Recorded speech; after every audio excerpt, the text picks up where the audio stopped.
Dans cette vidéo, nous allons voir comment il faut comprendre la définition de l'image d'un point par une translation, qui est surlignée en jaune en haut à droite. Elle contient AB'M', qui en mathématiques est un quadrilatère. Donc j'ai mis en rappel le cours de 6e sur comment on nomme un quadrilatère. Évidemment, l'ordre des lettres est important puisqu'il détermine le nom des côtés et le nom des diagonales. En dessous, son application lorsque le quadrilatère s'appelle AB'M' au lieu de ABCD. Si je n'ai pas bien cette information et si j'ai appris partiellement la définition, j'ai trois façons de construire un parallélogramme en fait quand j'ai 3 points AB et M. On va voir que sur ces 3 façons, il y en a 2 qui ne correspondent pas au nom AB'M'. Première erreur, je considère que BM et AM sont de 2 côtés. Alors qu'évidemment, vous le voyez sur l'application du nom des quadrilatères, BM n'est pas d'un côté mais une diagonale. Si je fais cette erreur, je vais tracer la parallèle à AM passant par B, puis la parallèle à NB passant par A, et à leur intersection, je vais mettre mon point M', quatrième sommet de mon parallélogramme. Et j'ai bien un parallélogramme, mais il ne s'appelle pas AB'M'. AB'M' en fait est un quadrilatère qu'on appelle en mathématiques un quadrilatère croisé. Si je le trace, on voit bien que c'est croisé. En fait, les côtés M'' et AB ne sont pas parallèles puisqu'ils sont séquents. Donc ce n'est pas un parallélogramme. C'est faux. Il faut effacer, recommencer.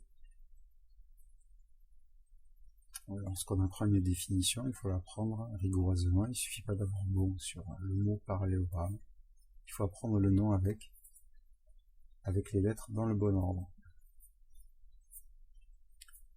Deuxième possibilité, quand j'ai 3 points, placer un 4e point afin d'avoir un parallélogramme, c'est quand on va considérer que BM et AB sont de 2 côtés.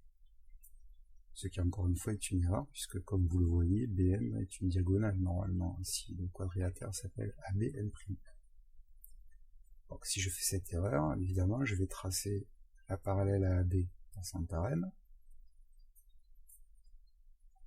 puis la parallèle à MB passant par A, et à leur intersection, je vais obtenir le point M', quatrième sommet de mon parallélogramme.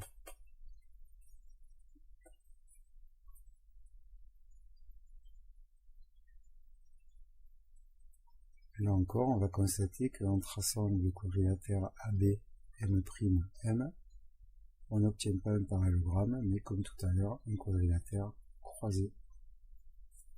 Là encore, les côtés sont séquents au lieu d'être parallèles.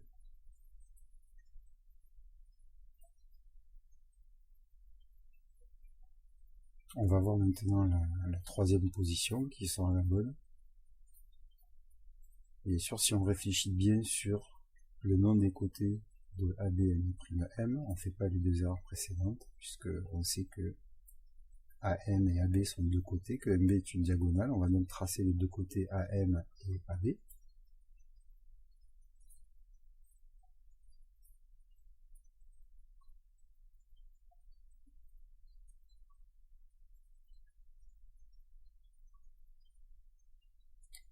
Ensuite, on va tracer la parallèle à AB passant par M. Alors on verra plus tard que c'est pas comme ça qu'on trace les parallélogrammes quand on travaille sur la translation.